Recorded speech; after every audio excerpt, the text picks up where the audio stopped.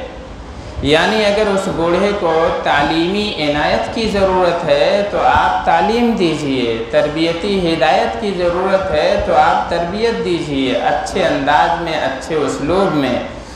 نفسیاتی سہارے کی اگر ضرورت ہے تو اسے نفسیاتی سہارا بھی فراہم کیجئے، اس کا حوصلہ بڑھائیے، اس لیے کہ اس نے اپنا بہت کچھ کھویا ہے،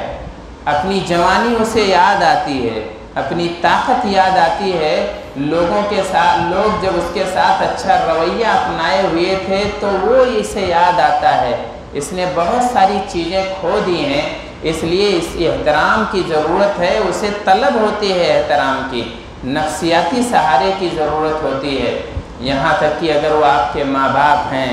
انہیں تجربہ نہیں ہے، آپ کے مقابلے میں وہ پڑھے لکھے نہیں ہیں،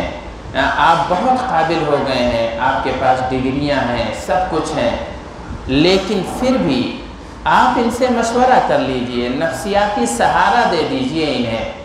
آپ کسی شام ٹائم نکالیے، اپنے بوڑھے ماں باپ کے ساتھ بیٹھیے اور ان سے ذکر کیجئے کہ میں فلاں کام کرنا چاہتا ہوں، آپ کی کیا رائے ہے؟ بس آپ کی اس چھوٹی سی ادا سے آپ کے ماں باپ کا کلیجہ پھول جائے گا، بڑا ہو جائے گا۔ گرچہ آپ ان کی ہدایت پہ عمل مت کریں، ان کے مشورے پہ عمل مت کریں، لیکن آپ کے اس عمل سے انہیں بہت زیادہ نفسیاتی سہارا ملے گا، وہ خوش ہو جائیں گے، آپ کو دعائیں دیں گے، اور ان بوڑھوں کو ساتھ رکھنا چاہیے۔ اللہ کے رسول صلی اللہ علیہ وسلم فرماتے ہیں البرکۃ مع اکابرکم، کہ برکت تمہارے بوڑھوں کے ساتھ وابستہ رہتی ہے، ان کے تجربوں سے استفادہ کرنا چاہیے۔ انہوں نے جو تجربہ حاصل کیا ہے پوری ایک زندگی خرچ کر کے حاصل کیا ہے، وہ زندگی جو انہیں ملی تھی انہوں نے پوری اس میدان میں خرچ کر دی، صرف کر دی ہے، تجربات کا خزانہ ہے، انہیں ناکارہ مت سمجھیے، ان کے ایک ایک تجربے کی بہت زیادہ قیمت ہے، اس لیے ان کو ہر معاملے میں ساتھ رکھیے، ہر مشورے میں ساتھ رکھیے۔ آپ بھلے وہی کام کیجئے جو آپ کو اچھا لگتا ہے، جو آپ اپنے تجربے سے یا زمانے کے تقاضے کے حساب سے بہتر سمجھتے ہیں، آپ وہی کیجئے، لیکن مشورے میں کم سے کم ان بوڑھے ماں باپ کو شامل رکھیے، ان سے مشورہ کر لیجئے، ان سے پوچھ لیا کیجئے، اس سے انہیں بڑا سہارا ملے گا۔ اگر معاشی سہارے کی ضرورت ہے تو ان بوڑھوں کو ترجیح دیجئے، اس لیے کہ اب یہ کما نہیں سکتے ہیں، یہ اب محنت نہیں کر سکتے ہیں کیونکہ ان کے بدن میں طاقت نہیں بچی ہے، اس لیے انہیں معاشی سہارے کی ضرورت ہو تو معاشی سہارا بھی دینا چاہیے۔ اور ان کی عزت اور تکریم کا ایک انداز نبی پاک صلی اللہ علیہ وسلم کے اس رویے سے بھی ہم اخذ کرتے ہیں کہ جب نبی پاک صلی اللہ علیہ وسلم نے مکہ فتح کر لیا، آپ فاتحانہ داخل ہوئے تھے مکے میں، وہ مکہ جہاں سے کچھ ہی سالوں پہلے اللہ کے رسول صلی اللہ علیہ وسلم روتے ہوئے گئے تھے، مکے کو جو ہے اپنی آنکھوں میں آنسو لے کر چھوڑ کر گئے تھے، اسی مکے میں فاتحانہ داخل ہوتے ہیں، اور آپ صلی اللہ علیہ وسلم ایک لشکر جرار کے قائد ہیں، اور آپ اس مکے کے فاتح ہیں۔ اللہ کے رسول صلی اللہ علیہ وسلم کو ایک بوڑھے، آپ صلی اللہ علیہ وسلم کے سامنے ایک بوڑھے کو لایا جاتا ہے، کچھ لوگ سہارا دے کر اس بوڑھے شخص کو لاتے ہیں، وہ اسلام قبول کر لیتے ہیں، اور جب اسلام قبول کر کے آپ کے ہاتھ پر بیعت کے لیے لائے جاتے ہیں، نبی پاک صلی اللہ علیہ وسلم دیکھتے ہیں کہ یہ ابو قحافہ ہیں، حضرت ابو بکر صدیق رضی اللہ عنہ کے باپ ہیں، بڑھاپے میں انہوں نے اسلام قبول کیا ہے، جب ان کا شہر میں نے فتح کر لیا تب انہوں نے اسلام قبول کیا ہے۔ آپ صلی اللہ علیہ وسلم کے رویے میں کوئی تبدیلی نہیں آئی، نبی پاک صلی اللہ علیہ وسلم نے خاکساری دکھائی، آپ نے تواضع اپنائی اور کہا کہ انہیں لانے کی کیا ضرورت تھی، میں خود ان کے گھر پہ چلے جاتا، میں خود ہی ان سے مل لیتا، ان کے ہاتھ پہ جا کے ہاتھ رکھ دیتا، اور ان کو اتنی زحمت اٹھانے کی ضرورت نہیں پڑتی۔ کبھی آپ صلی اللہ علیہ وسلم نے نہیں سوچا کہ کہ اب بڑھاپے میں یہ اسلام قبول کیے ہیں، اب جا کے مجھے مانا ہے انہوں نے، عمر تو ساری کٹی عشق بتا میں، لیکن اب جا کے انہیں میرا خیال آیا ہے۔ اور آپ صلی اللہ علیہ وسلم نے یہ ساری باتیں ماضی کی سب دل سے نکال دیں اور اس بوڑھے شخص کا احترام کیا، اور آپ نے کہا کہ انہیں گھر ہی رہنے دینا چاہیے تھا، میں ہی چلے جاتا۔ آپ سوچئے جب لوگ فتح کرتے ہیں کوئی شہر، کوئی ملک فتح کرتے ہیں، کوئی فاتح ہوتا ہے، کوئی کمانڈر ہوتا ہے، کوئی قائد اور لیڈر ہوتا ہے، تو اس کا رویہ کیسا ہو جاتا ہے، کیسے نخوت آ جاتی ہے، کیسے غرور آ جاتا ہے، کیسے کبر آ جاتا ہے، کیسے انتقام کا جذبہ بھڑک جاتا ہے۔ لیکن اللہ کے رسول صلی اللہ علیہ وسلم نے اس بوڑھے شخص کے سامنے کتنا اچھا رویہ پیش کیا، اور اس کے بعد اللہ کے رسول صلی اللہ علیہ وسلم نے اور اسلام نے انہیں ایک حق یہ بھی دیا ہے کہ اگر یہ بزرگ ہو جاتے ہیں تو ان سے کم عمر والے انہیں سلام کریں گے، سلام میں پہل کریں گے۔ اگر کوئی بڑی عمر والا چھوٹی عمر والے سے سلام کرتا ہے تو یہ اس کی تواضع ہے، خاکساری ہے، لیکن حق یہ ہے کہ بڑی عمر والے کو سلام کیا جائے۔ گرچہ آپ کتنے بھی بڑے عالم ہیں، کتنا بھی زیادہ ذخیرہ ہے آپ کے پاس مال کا، دولت کا، کتنے بھی بڑے منصب والے ہیں، لیکن اگر بڑی عمر کا شخص ہے تو آپ کو اس سے سلام میں پہل کرنی ہے۔ رسول اللہ صلی اللہ علیہ وسلم فرماتے ہیں لِيُسَلِّمُ الصَّغِيرُ عَلَى الْكَبِيرِ کہ وَالرَّاكِبُ عَلَى الْمَاشِي وَالْقَلِيلُ عَلَى الْكَثِيرِ۔ نبی پاک صلی اللہ علیہ وسلم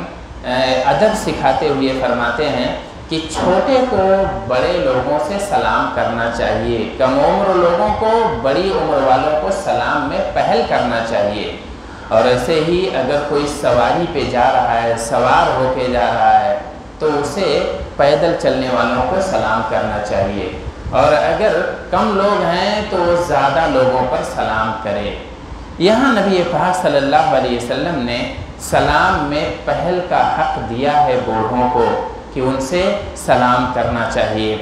معلوم یہ ہوا کہ فون بھی چھوٹے لوگوں کو، کم عمر لوگوں کو، بڑی عمر والوں کو کرنا چاہیے۔ جب ہم فون کریں یا خط بھیجیں، رسالہ بھیجیں، زیارت کریں، مدد کریں تو عمر کا لحاظ کریں اور بڑی عمر والوں کو مقدم رکھیں اس معاملے میں۔ اور ایک حق یہ بھی ہے کہ جب کئی لوگ ہوں اور اس میں جو عمر دراز ہو اس سے پہلے بولنے کا حق دیا جانا چاہیے۔ اللہ کے رسول صلی اللہ علیہ وسلم کے پاس ایک معاملہ آتا ہے، نہایت سنگین معاملہ ہے، مرڈر کا معاملہ ہے۔ عبد الرحمن ابن سہل کے بھائی عبداللہ ابن سہل کو ایک جھگڑے میں ان کا قتل کر دیا جاتا ہے۔ محیصہ اور حویصہ ابن مسعود، یہ محیصہ ابن مسعود اور حویصہ ابن مسعود، یہ اور مقتول کے بھائی عبد الرحمن ابن سہل، یہ تین لوگ آتے ہیں، نبی پاک صلی اللہ علیہ وسلم کے پاس پہنچتے ہیں، اور اس میں عبد الرحمن ابن سہل جو کہ کم عمر تھے، انہوں نے اپنی بات سب سے پہلے شروع کر دی۔ نبی پاک صلی اللہ علیہ وسلم نے روک دیا، کہا تم سے بڑے لوگ موجود ہیں، کبر کبر، پہلے بڑوں کو بات کرنے دو۔ بات کا تقاضا یہ ہے، ادب کا تقاضا یہ ہے کہ پہلے بڑے لوگوں کو بولنے دو، تمہاری عمر کیونکہ کم ہے اس لیے ابھی خاموش رہو۔ وہ حدیث بھی یاد کیجئے جس میں اللہ کے رسول صلی اللہ علیہ وسلم نے اپنے ساتھیوں سے کہا اخبرونی بشجرۃ تشبہ الرجل المسلم،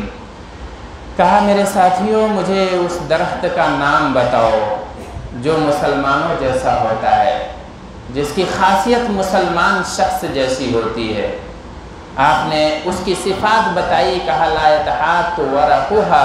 اس کے پتے نہیں جھڑتے ہیں، تؤتی اکلھا کل حین، اور ہر موسم میں ہر کسی کو فیض کر پہنچاتے رہتا ہے۔ اس کا پھل جیسے نکلتا ہے پکنے تک جب چاہیں آپ اس سے مزہ لے سکتے ہیں، کھا سکتے ہیں۔ اس کی خاصیت یہ ہے ڈٹا رہتا ہے، صحراؤں میں کبھی اس میں لچک نہیں آتی ہے، اس کے پتے ٹوٹتے نہیں ہیں، گرتے نہیں ہیں، اور جب وہ کاٹ بھی دیا جائے، گر بھی جائے، تو بھی اس کے ہر حصے سے فائدہ اٹھایا جا سکتا ہے۔ صحابہ کرام سوچنے لگے کہ یہ کون سا درخت ہو سکتا ہے؟ کوئی صحرا کے درختوں میں غور کر رہا ہے، کوئی بیابان کے درختوں پہ غور کر رہا ہے، کوئی کہیں سوچ رہا ہے، کوئی کہیں سوچ رہا ہے۔ لوگ کہہ رہے ہیں، جواب آ رہا ہے کہ اللہ کے رسول فلاں درخت ہو سکتا ہے، آپ فرماتے ہیں نہیں۔ پھر کوئی کہتا ہے فلاں فلاں، مختلف طرح کے جوابات آتے ہیں۔ نبی پاک صلی اللہ علیہ وسلم جواب بتا نہیں رہے ہیں۔ مجلس میں ایک بچہ بھی بیٹھا ہوا تھا، جواب اس کے دل میں آ گیا تھا، اسے صحیح جواب معلوم ہو گیا تھا، لیکن اس بچے نے بڑوں کا احترام کیا اور خاموش رہا۔ عبداللہ ابن عمر رضی اللہ عنہ، ان کے باپ بھی موجود تھے، حضرت ابوبکر صدیق جیسے عظیم صحابی بھی موجود تھے، اور انہوں نے دیکھا کہ بڑے بڑے بزرگان بیٹھے ہوئے ہیں، کوئی جواب نہیں دے رہا ہے، تو میں کیسے جواب دوں؟ انہوں نے جب بعد میں نبی پاک صلی اللہ علیہ وسلم نے کہا یہ نخلا، یہ درخت کھجور کا درخت ہے، مسلمانوں جیسا ہوتا ہے،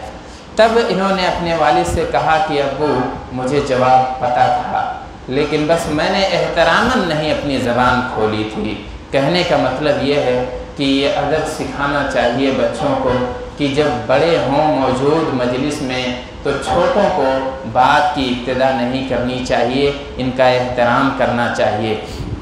اور اس کے بعد کھانے پینے میں بھی انہیں مقدم رکھنا چاہیے۔ اللہ کے رسول صلی اللہ علیہ وسلم مسواک وغیرہ جب کرتے تھے تو بطور تبرک لوگ آپ صلی اللہ علیہ وسلم کے لعاب سے تبرک لینے کے لیے، آپ کے دستے مبارک سے کوئی چیز مس ہو جائے تو اس سے برکت لینے کے لیے چاہتے تھے کہ وہ چیز مل جائے۔ آپ مسواک کرتے تھے، آپ دیکھتے تھے کہ جو بڑی عمر کا ہوتا تھا اسے مسواک دے دیا کرتے تھے۔ معلوم یہ ہوا کہ کھانے پینے کے معاملے میں بڑوں کو مقدم رکھنا چاہیے، بڑوں کو پہلے پیش کرنا چاہیے۔ آپ چائے لاتے ہیں، آپ دیکھیے کہ بزرگ کون ہے، اس کو سب سے پہلے آپ چائے کی پیالی دیجئے، اس سے اس بوڑھے شخص کو نفسیاتی فائدہ ملے گا اور اسے بڑا حوصلہ ملے گا۔ یہ ادب اسلام سکھاتا ہے۔ یہاں تک کہ ایک دفعہ نبی پاک صلی اللہ علیہ وسلم کے سامنے کوئی مشروب لایا گیا، آپ نے کچھ اس میں سے پیا، اور اس کے بعد آپ کا معمول یہ ہوتا تھا کہ جو دائیں جانب ہوتے تھے ان کو اٹھا کر دے دیا کرتے تھے، لیکن اس دن آپ نے دیکھا کہ داہنی طرف کوئی بچہ بیٹھا ہوا ہے اور بائیں طرف کچھ عمر دراز لوگ بیٹھے ہوئے ہیں۔ اللہ کے رسول صلی اللہ علیہ وسلم نے، چونکہ بچے کا حق بنتا تھا داہنے طرف وہ تھا، اب بڑوں کو دینا ہے، بوڑھوں کو نوازنا ہے، اس لیے آپ صلی اللہ علیہ وسلم نے بچے سے اجازت مانگی، کہا اگر تمہیں اجازت دو، حق تو تمہارا بنتا ہے، دائیں طرف بیٹھے ہو، لیکن یہاں بزرگ لوگ بیٹھے ہیں، تم سے عمر میں بڑے لوگ بیٹھے ہیں، میری خواہش ہے کہ تم اجازت دے دو اور یہ مشروب میں ان بزرگوں کو دے دوں، ان بوڑھوں کو دے دوں۔ تو کہنے کا مطلب یہ ہے کہ کھانے پینے کے معاملے میں بھی انہیں مقدم رکھنا چاہیے۔ ہماری ماؤں اور بہنوں کو بھی اس بات کا لحاظ رکھنا چاہیے کہ پہلے اگر گھر میں کوئی بوڑھا ہے، گھر میں کوئی بوڑھی ہے، تو آپ اس کے کھانے پینے کا انتظام کریں، پہلے اس سے پوچھ لیں کہ کیا اسے کھانے کی ضرورت ہے، اسے پانی کی ضرورت ہے، اسے کوئی چیز دینا ہے، تو آپ سب سے پہلے اسے اجازت لے لیں، پوچھ لیں، انہیں مقدم رکھیں کھانے پینے کے معاملے میں بھی۔ اچھے سیگے میں خطاب کریں، انہیں اچھے الفاظ سے بلائیں، ایسے نام سے بلائیں جنہیں سننا انہیں اچھا لگتا ہو۔ آپ ابو کہیں، امی کہیں، چچا جان کہیں، بھائی صاحب کہیں، کوئی بھی جو لفظ آپ اپنے لیے پسند کرتے ہیں کہ مجھے ان الفاظ سے مخاطب کیا جائے تو بہتر ہے، آپ انہی القاب سے انہیں بھی یاد کیجیے۔ آپ دیکھیے کہ اللہ کے رسول صلی اللہ علیہ وسلم نے ادب کیسا سکھایا تھا۔ ابو امامہ بن سہل رضی اللہ عنہ کہتے ہیں کہ صلینا مع عمر بن عبد العزیز الظہرہ، کہ ہم نے عمر بن عبد العزیز کے ساتھ ظہر کی نماز پڑھی، ثم خرجنا حتی دخلنا علی انس بن مالک، پھر ہم نماز پڑھ کے نکلے اور انس ابن مالک کے پاس پہنچے، وہ یصلی العصر، اور وہ عصر کی نماز پڑھ رہے تھے۔ پھر میں نے ان سے کہا فقلت یا عمی ماذا تصلی، میں نے ان سے پوچھا، کہا چچا جان آپ کون سی نماز پڑھ رہے تھے؟ تب انہوں نے کہا میں عصر کی نماز پڑھ رہا تھا، اور یہ وہی نماز ہے ویسے ہی میں نے پڑھی ہے جیسے ہم نبی پاک صلی اللہ علیہ وسلم کے ساتھ نماز پڑھا کرتے تھے۔ کہنے کا مطلب یہ ہے کہ انہوں نے اپنے سے بڑی عمر والے کو مخاطب کیا، بڑے اچھے لقب سے پکارا، ایسے الفاظ سے پکارا جو انہیں پسند ہو، اچھا لگے۔ ایسے ہی غزوہ بدر کے موقع پر آپ جانتے ہیں کہ 2 بچے تھے اپنے سے بڑی عمر، عبد الرحمن ابن عوف، یہ عمر دراز تھے، ان سے انہوں نے جب خطاب کرنا چاہا، جب سوال کرنا چاہا تو یا عمی کا لفظ استعمال کیا، کہا چچا جان بتائیے اتعرف ابا جہل، کیا ابو جہل کو تم پہچانتے ہو؟ ہمیں تلاش ہے اس ظالم شخص کی، آج میدان جنگ میں ہم اپنے ننھے منھے ہاتھوں سے اس کا خاتمہ کرنا چاہتے ہیں، کیونکہ ہم نے سنا ہے کہ وہ ہمارے رسول کو گالیاں دیتا ہے۔ تب انہوں نے کچھ دیر کے بعد اشارہ کیا، اور وہ ایک لمبا واقعہ ہے کیسے وہ انجام کو پہنچا۔ بوڑھوں کا ایک حق یہ بھی ہے کہ جب یہ بولیں تو آپ خاموشی سے ان کی بات سنیے،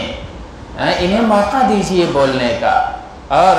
جلد بازی مت دکھائیے۔ اللہ کے رسول صلی اللہ علیہ وسلم کے سامنے عتبہ ابن ربیعہ، یہ قریش کا ایک بوڑھا شخص ہے، تجربہ کار اور ذمہ دار شخص، تو یہ آتا ہے نبی پاک صلی اللہ علیہ وسلم کے پاس، نیت خراب ہوتی ہے،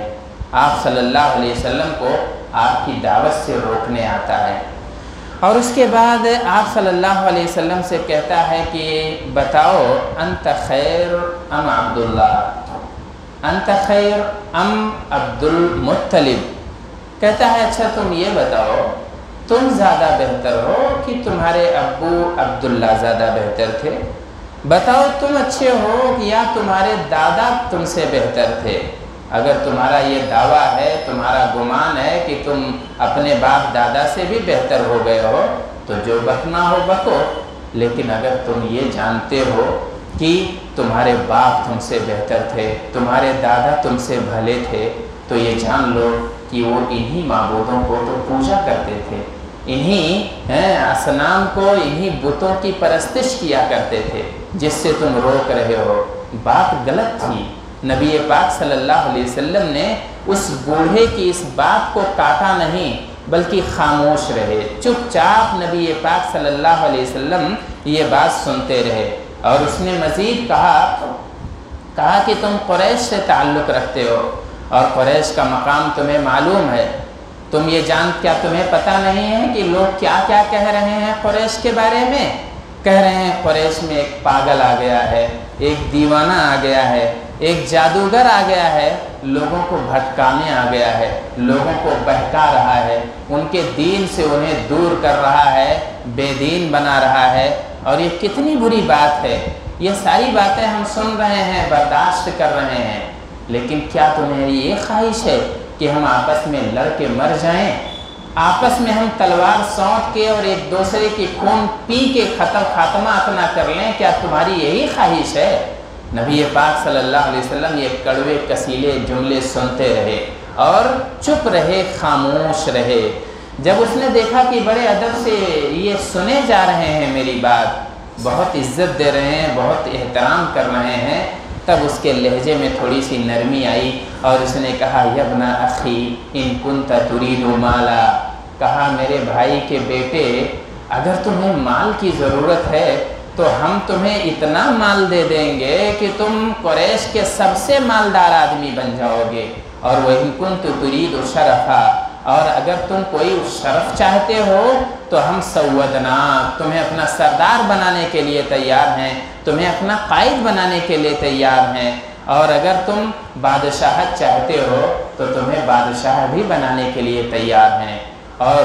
بتا دو بھتیجے اگر تمہیں کوئی جنون لاحق ہو گیا ہے،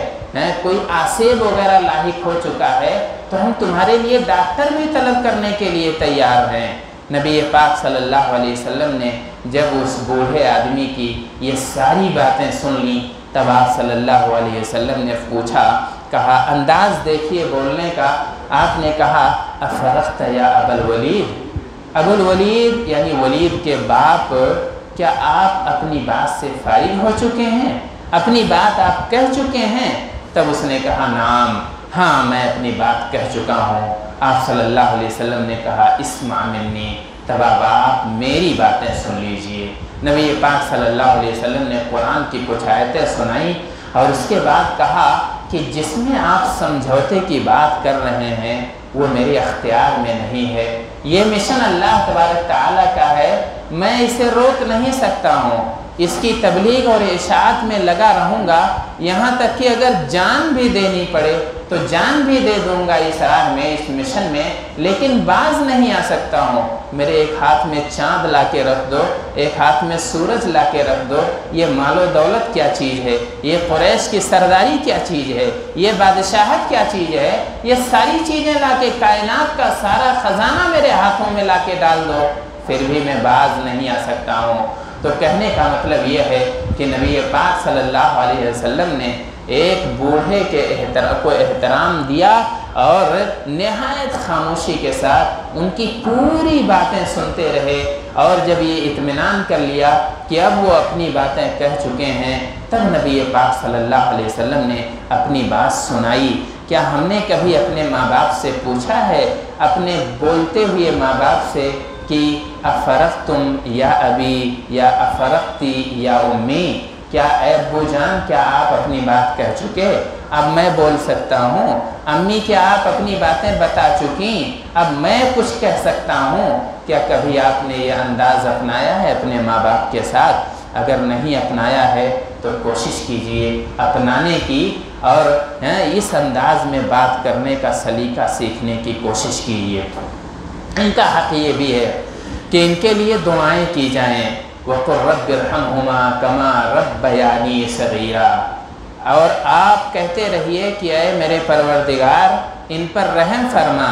ویسے ہی رحم فرما جیسے انہوں نے میرے بچپن میں مجھ پر رحم کیا تھا۔ آپ سوچئے اگر آپ کے پاس چھوٹی ننھی منھی اولاد ہو، آپ سوچئے کہ کتنا پیار آپ اسے دیتے ہیں، کتنی شفقت دیتے ہیں، اس کے بدن کے ہر حصے کو آپ چومتے ہیں، بوسے دیتے ہیں، گود میں لیتے ہیں، لوریاں دیتے ہیں، اور اگر وہ روتا ہے تو آپ تڑپ اٹھتے ہیں۔ کتنی پرواہ ہے آپ کو آپ کے ننھے بچے کی۔ اب آپ اندازہ کر لیجئے، دعا کا سلیقہ قرآن یہ بتاتا ہے کہ آپ اپنا بچپنا بھی یاد رکھیے تاکہ ان کے حق میں دل سے دعائیں نکلیں، اور یہ کہیے کہ انہوں نے میرے بچپن میں بڑا لحاظ رکھا تھا،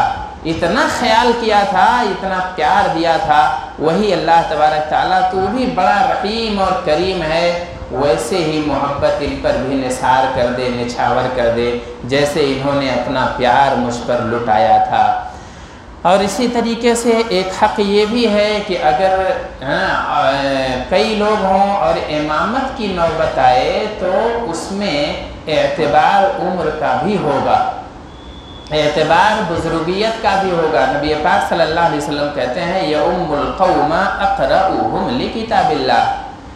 قوم کی امامت وہ کرے گا جس کو قرآن پاک زیادہ یاد ہے، اور اگر قرآن پاک یاد کرنے میں برابر ہیں تو فَلْيَؤُمُّهُمْ أَقْدَمُهُمْ ہجرا، تو یہ دیکھا جائے گا کہ پہلے ہجرت کس نے کی ہے، اور اگر وَإِنْ كَانَتْ هِجْرَتُهُمْ سَوَاءً، اگر ان کی ہجرت بھی برابر ہے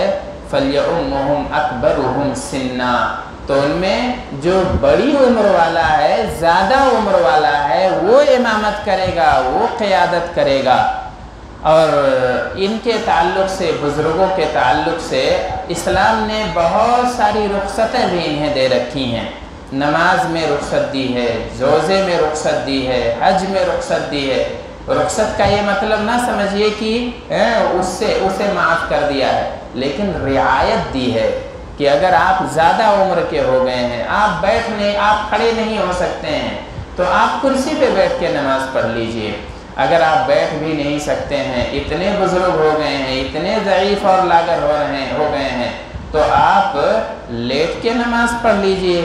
ایسے ہی روزے کے تعلق سے بھی عمر اتنی بڑھ گئی ہے کہ آپ روزہ نہیں رکھ سکتے ہیں، تو آپ کو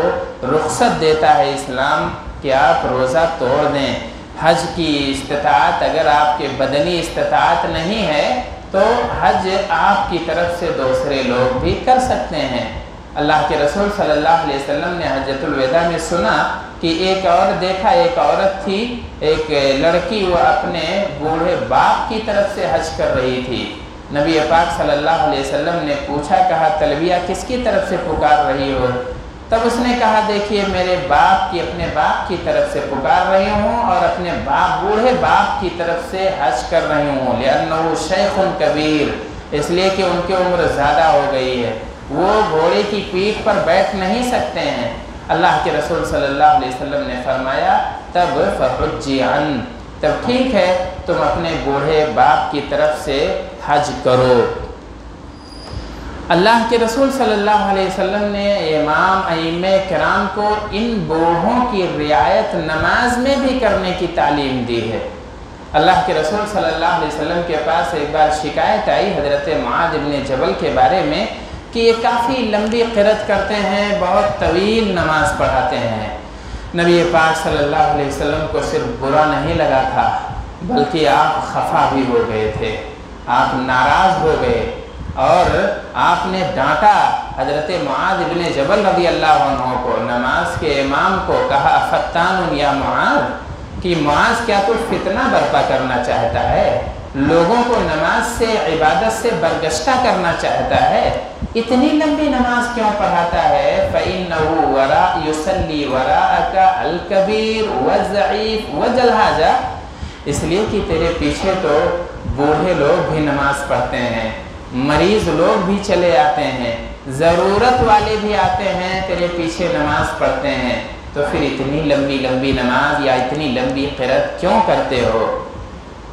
اور اسی طریقے سے اگر بڑھاپے میں اسلام نے یہ ساری رخصتیں دی ہیں اور